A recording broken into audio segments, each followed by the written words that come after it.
Okay, Conor McGregor is meeting with Tucker Carlson in Ireland, and they're discussing his presidential bid and the concerns that he has about their nation, his home, Ireland, being overrun. So here we are. The country doing? You know, like a lot of countries in the Western sphere, it is being governed by, people with ill intentions of its people. Yes. And, they have not got the interests of their people at its heart. No. However, our country stays strong. Our people are strong-willed, strong-minded, and we are of amazing spirit. And it's about highlighting the issues that are going on. And as we have been doing, it's turning. We will get there. I am not going to sit here in front of you with a doom and gloom about the things that are going wrong. I will highlight for sure, but I will highlight the solutions and the resolutions and where we are headed, and keep the outlook positive. Yes. That is what has worked for me my entire life and my entire career, where I was able to rise up and do things that were once considered unattainable. Yes. I kept a positive outlook, and that's what I will urge my citizens and my countrymen, my fellow countrymen and women to do. And that's what we are doing. We had a great moment in the Oval Office with President Trump, where we got to speak, and before the press in the White House, where we got to speak our case. It was the first time it had happened in our history, really, where we felt as a people, someone spoke up about our issues. We often hear, and very hastily hear, about overseas issues or foreign affairs, and we hear about it so much that we are left scratching our head.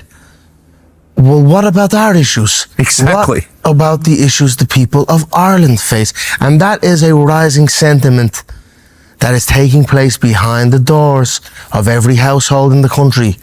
What about us? And right now, the citizens of Ireland, not only do we not feel like first-rate citizens, we don't even feel third-rate citizens in our own country.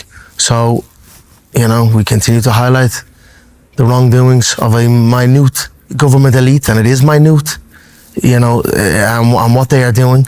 They are using intimidation tactics, they are using bullying tactics, they are using diversion tactics, they are using public funds and public wealth to enrich private people and private industries, to alter the thinking of the public. And we say no more. And we are in the midst of highlighting it and continuing our motion towards the betterment of our country and the saving of our great country. Ireland is God's country, and He will not go against the nation of Ireland. We are peaceful, we are not harmless, and we will continue this journey onward. We are peaceful, we are not harmless. Fact. Amen. You could be describing the United States. So he's very correct on that when he noticed that President Trump had said something about him. This was prior to him visiting, by the way. So I had wrote this article about how the EU, they fear populism, any kind of populism, be it in Romania, be it even Brazil, even though it's not the EU.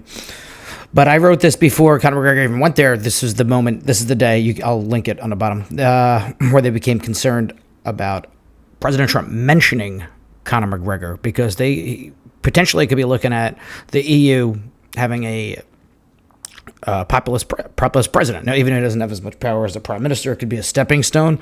But I wrote here, the moment that he said that, they were going to come for Conor McGregor immediately. The moment he said this is what President Trump said. I do happen to like your fighter. He's got the best tattoos I've ever seen. I don't know if I'm a big like that. Conor McGregor. Conor. Well, you have. Well, Conor's great, right? So that's before he'd even met with them. And this is when, he had invited President Trump had invited him, or someone behind the scenes had invited McGregor to the inauguration, because you're seeing a lot of parallels between what's occurring in Ireland and in parts of the EU with their populism and what happened here in the United States, where we felt like we were being taken over and overrun by a bureaucracy, unelected bureaucracy. So here's Conor McGregor. Amazing to be here. I'm very excited, very optimistic about the future. Yeah. and it's a good time here in the United States. I was here the last time Donald Trump became president in 2016, and the energy and the response is night and day, which is a testament to how he done as a president in his last run and how he's handled himself since. Yeah. What do you think is different this time around? Lessons learned, hard lessons learned, and a backing of his country now. I feel the people are backing him, and I'm excited to see him go do. Okay, so now, only a short few weeks later, on St. Patrick's Day, Conor McGregor was invited to the White House, and that is when the powers that be and the EU and Ireland, those that unelected bureaucrats, began to get worried that he potentially could run and stoke some populism. And very little about what's happening to the people of our country. And you feel that here. That is, I feel it's even magnified more here. I feel in this administration currently in the United States, it seems an America first stance. Yes. And it's a very welcome sight for us over here. We wish that for us, Ireland first, but I feel, and as many of my countrymen and women feel, there is almost like an incentive to speak your piece on foreign issues. If you think about a raise or your next job or your next position, that is where we feel our government elite have their eyes on. They have their eyes on the next role for themselves, and then in order to get that next role, they must speak their piece on foreign issues and nothing to do with Irish issues. And then, lo and behold, an announcement of a raise or an employment in the European Union delegate, and then off they go. He's right about that. So what he's saying is that these people don't seem to be openly working for the Irish people. They seem to be working for the conglomerate that is the EU. And that seems to be by design. And these are people that, in his opinion, they're selling out the culture and the people of Ireland. And he wishes Ireland could have some sort of renaissance with populism, as we had here in America. And that's why they're fighting tooth and nail to maintain control over the entire EU, where just one body is governed by unelected bureaucrats and elites out of Brussels. And that's why they're concerned about him, because he's a true threat. He's a very true threat, and they saw that, and they witnessed that with not just Trump, but Marine Le Pen, Bolsonaro, Georgianescu, and they revert to things like, let's take them off the ballot. Let's file charges against them. All sorts of lawfare. A merry way after a running riot on Ireland, and zero accountability of doing so, and it's no more. I'm not sure where people think they will go in this small island. You will not destroy Ireland and be free to walk away, and that is a fact.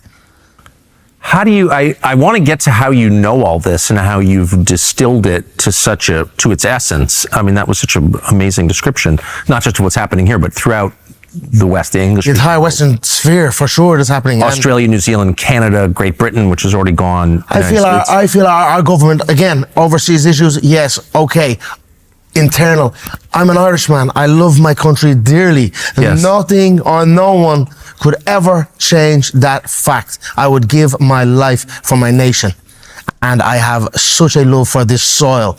And how I know about it, I'm just invested in it heavily.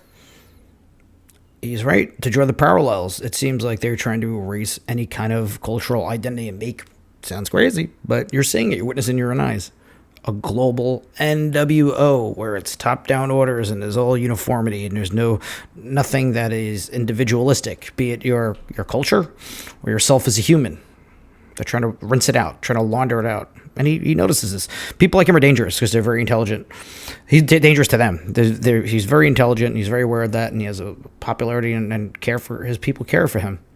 I'm an employer of many people here in the country. I have many businesses here operating in the country, and daily I hear about the struggles of people and the issues they are going through, and it ignites a fire in me to stand up. There's something in my belly for my country that I cannot shake.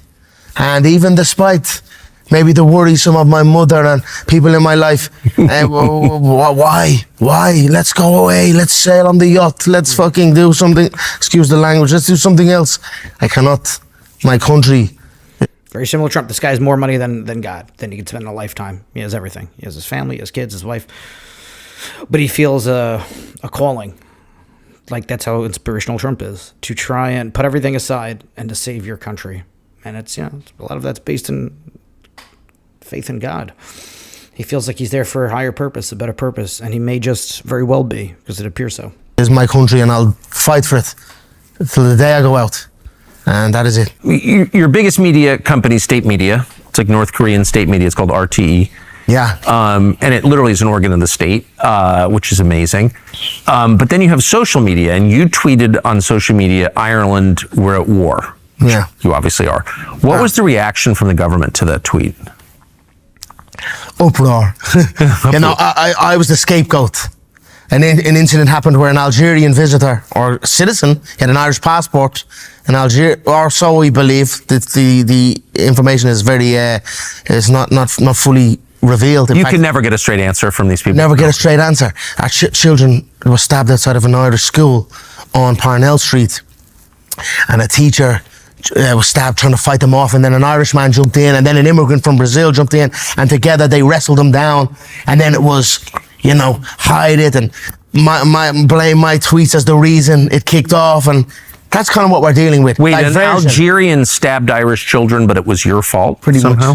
much was kind of what the rhetoric was, yes. And then, that was it, yeah, pretty much. We've 6,000. That's a tweet I was talking about before, that they were trying to drum up from 2023 to try and bring him through the ringer again, right after he had met with Trump, which was very, very much so predictable, because they also have state propaganda. Yeah, for their media, very much similar to ours. It's Mockingbird.